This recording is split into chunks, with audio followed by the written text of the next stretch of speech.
Ministry of Ayush 13 नवंबर 2020 को 5th international Ayurveda दिवस मना रहे हैं।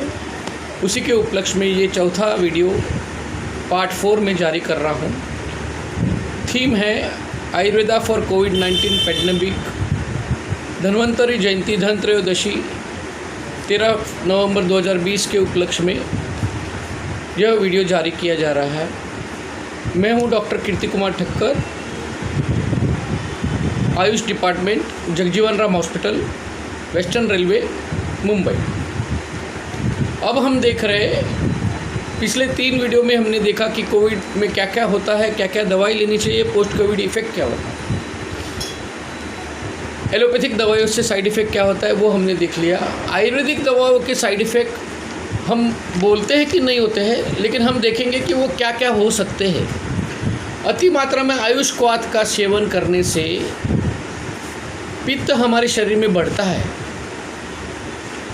हमारे शरीर में वात, पित्त और कफ 3 दोष रहते हैं। इसको बैलेंस करना आवश्यक रहता है हर वक्त।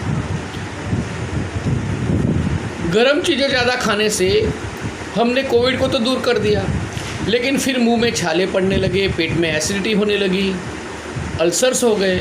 ऐसे केसेस हमारे सामने आने लगे। इसका उपाय क्या है?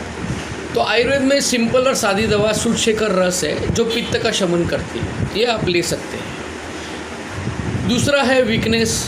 बहुत सी वीकनेस आने लगी सबको, स्टीम लेने से, गर्म पानी से नहाने से, मानसिक विचार करने से, घर के बाहर नहीं जा सकते, इनकम नहीं आ रही है।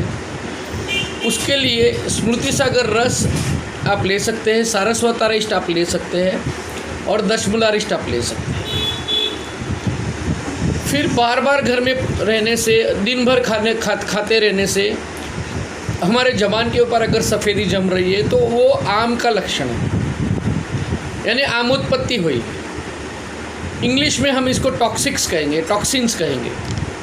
आम की उत्पत्ति हुई, यानी खाना जो भी खाया वो हजम नहीं हुआ, पेट फूगने लगा, पेट साफ नहीं आता है, टॉयलेट में चिकनाहट आने लगती है। आम की उत्पत्ति के कारण हमें खाना हजम नहीं होता है, इंडाइजेशन हो जाता है। आम की चिकित्सा के लिए हमें सौंठ और काली मिरी का उपयोग करना चाहिए, गर्म पानी पीना चाहिए और दूध और मैदे जैसी चीज़ें, दही जैसी चीज़ों को अवॉइड करना है और छाछ पीनी है। छाछ मतलब मट्ठा, ताक, बटर मिल्क। इसका सेवन करने से डाइजेशन अच्छा होता है और आमोत्पत्ति कम होती है।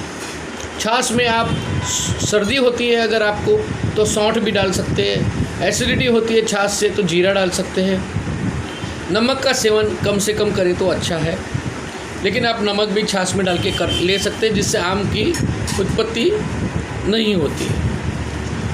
गरम चाय बार बार पीने से मुंह में छाले पड़ते हैं। मुंह के छालों की सबसे अच्छी दवाई मैं बता रहा हूँ। आपको शहद 1 चम्मच लेना है, छालों पे लगाना है और 10 मिनट तक उसको रख के थूक देना है, जिससे सारी हीट बाहर निकल जाए। दिन में 2-3 बार करने से 2 दिन के अंदर आपके मुंह के छाले निकल जाएंगे। अगर आपका SGOT, SGPT काउंट ज़्यादा आ रहा है किसी भी वजह से, तो आप आरोग्यवर्धिनी का सेवन कर सकते हैं। अग्निमंद का दूसरा कारण है कि कोल्ड ड्रिंक्स लेना।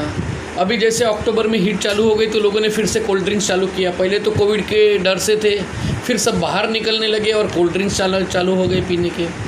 कोल्ड ड्रिंक्स ठंडे पानी से और कोल्ड ड्रिंक्स से अग्निमंद होती है और इंटेस्टाइन की लाइनिंग जो है, जो एब्जॉर्ब करती है, वो खाना एब्जॉर्ब नहीं कर पाती और इसलिए वहाँ पर पड़ा हुआ अन्न आम की उत्पत्ति करता है और वही आम फिर रक्त विसरण में, रक्त भ्रमण में मिक्स होकर शरीर को नुकसान पहुंचाता है। इसीलिए कोल्ड ड्रिंक्स को अवॉइड करना है।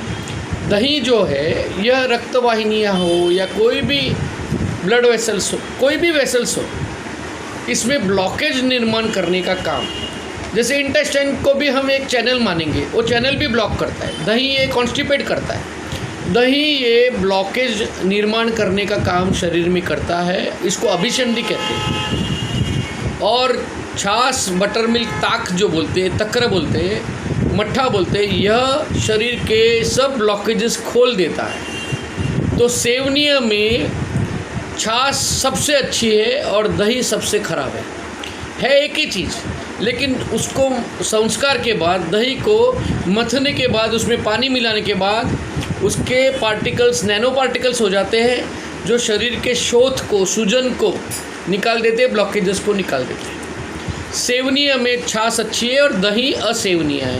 फिर भी दही इच्छा होती है खाने की तो 15 दिन में एक बार स्वस्थ व्यक्ति खा सकता है। जिसके शरीर में आम हो या ज्वर हो उसने दही नहीं खाना चाहिए। आइसक्रीम संभवतः अवॉइड करना चाहिए, लेकिन अल्सर, एसिडिटी और पित्त के रोगी आइसक्रीम खा सकते हैं, लेकिन बाहर का खाना अवॉइड करना है। अगर आप घर में आइसक्रीम बना लेते हैं तो बेहतर है। मिल्क और मिल्क प्रोडक्ट्स, बम्बई में तो मैं सभी पेशेंट को मिल्क प्रोडक्ट्स मना करता हूँ लेने के लिए, क्योंकि यहाँ पर एक तो एडल्टरेटेड मिल्क आता है जिसमें वो लोग टिश्यू पेपर, यूरिया, पानी, साबुन का घोल कुछ भी मिलाकर बेचते हैं।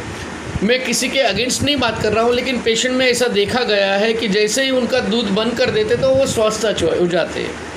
ज़्यादातर इरिटेबल बाउल सिंड्रोम के पेशेंट देखने में आते हैं जिसका डाइजेशन वीक होता है, 2-3 बार उनको मोशन जाना पड़ता है। इसलिए भी मिल्क प्रोडक्ट्स जहाँ तक हो सके अवॉइड करना बेटर है। कैडबरीज चॉकलेट्स कभी कभार लेने स्वास्थ्य के लिए ठीक है, ये ब्रेन को उत्तेजना देते हैं, लेकिन कंटिन्यूस डेली खाने से शरीर को नुकसान करते हैं। इसलिए हो सकता है तो चॉकलेट्स और कैडबरीज और स्वीट्स बाहर की सब अवॉइड करिए। गर्म पानी पीते रहिए, निद्रा का सेवन करिए, दिवस में निद्रा न करिए, जितना हो सके आधा 1 घंटा वॉकिंग करिए और अपने मन की शांति के लिए प्राणायाम करिए, मेडिटेशन करिए और स्वस्थ रहिए। जगजीवन राम हॉस्पिटल के डॉक्टर कीर्ति ठक्कर की तरफ से आप सबको धन त्रयोदशी की शुभकामनाएं। नमस्कार, हैप्पी दिवाली।